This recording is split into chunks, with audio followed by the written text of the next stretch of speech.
is Governor Leon Guerrero from Guam.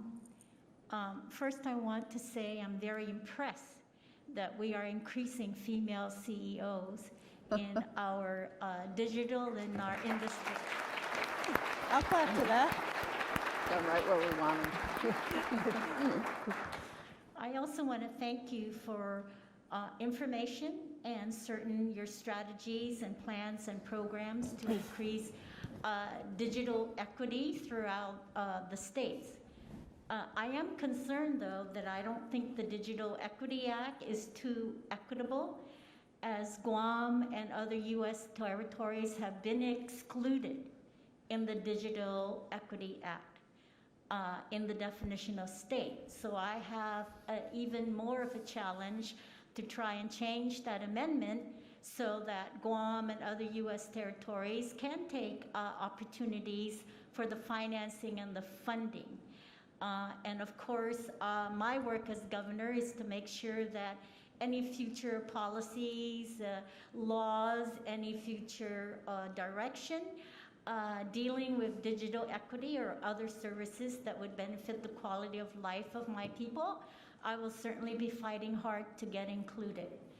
I am also very impressed with most of the programs, all of the programs that you have shared with us. I just want to say that I am going to go back to Guam and implement some of these.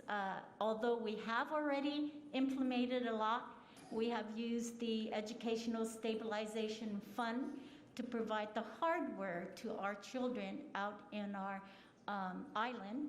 And we also have used ARP money to provide more broadband services and access using senior citizens community centers, using public library satellites, and so forth. So I think the innovation and the creation and creativity you have shared with us is amazing.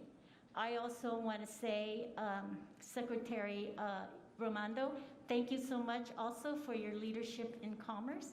And also Governor Hutchison, I appreciate your leadership, and I will go back and include computer science in our Nice. curriculum for schools, K through 12. Excellent. I don't think that's a hard job. We are a small island, so we can do that probably quicker and faster than any other state in the United States. I also want to just inform you that most of our broadbands are brought in through undersea cable. And that is a risk for us, as you can see what happened with the eruption of the volcano in Tonga, which left 100,000 people just not in communication with the world. So we're looking at seeing how satellites could be a backup. And lastly, I totally support digital technology. That is the future of our whole world. And I think what we're doing here is making the necessary preparation. I also do have a lot of local diverse talent that we will use through apprenticeship programs and so forth. So I just want to say thank you. And I also want to say, don't forget Guam and the U.S. territories, because we do contribute a lot to the national security of the United States.